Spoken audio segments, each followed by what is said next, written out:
বলে কি লাভ? কি খবর তোর? নমস্কার। সবাই ভালো? হ্যাঁ আছে, চলে যাচ্ছে।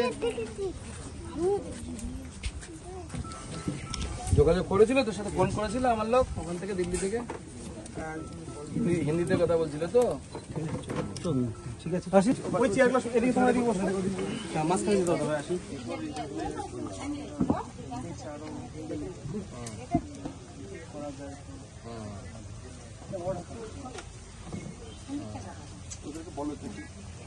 कर दिया है IIT रुड़की में, ठीक है? हाँ? तो आप थोड़ा बाकी देखो জল দাও, জল দাও। এদিকে জিওলজি একমাত্র দুর্গাপুর গভর্নমেন্ট কলেজে আছে, নাহলে প্রাইভেট না হয় কলকাতাতে সব।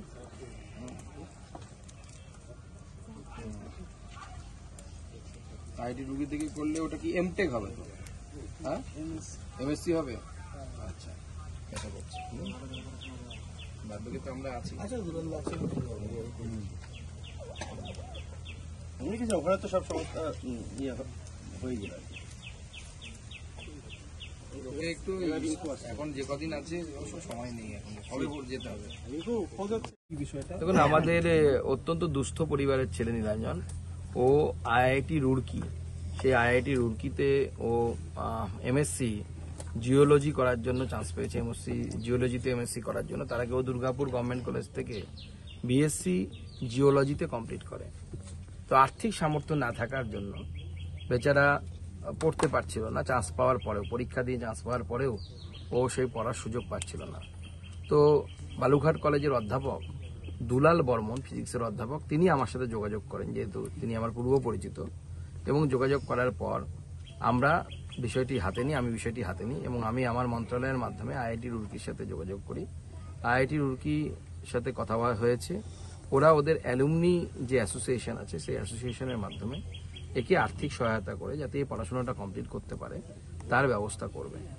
তো আজকে আমরা তার বাড়িতে এসেছি সেই খবরটাই দিতে, এবং আমরা চাই যে ও জীবনে প্রতিষ্ঠিত হোক, এই জেলার নাম উজ্জ্বল করুক এবং আগামী দিনে নিজের পরিবার এবং নিজের এলাকার জন্য কাজ করুক।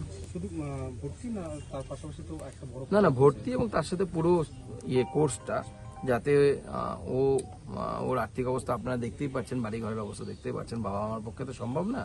তা আমরা সেইভাবে করানোর চেষ্টা করছি, যাতে ওই অ্যাসোসিয়েশনের মাধ্যমে বা অ্যালুমনি যে ফেডারেশন আছে সেই অ্যালুমনাই ফেডারেশনের মাধ্যমে যেন ওর পড়াশোনাটা পুরোটা হয় এবং ওকে যেন কষ্ট করতে না হয় বা পরিবারকে যেন এই বিষয়ে চিন্তা করতে না হয়।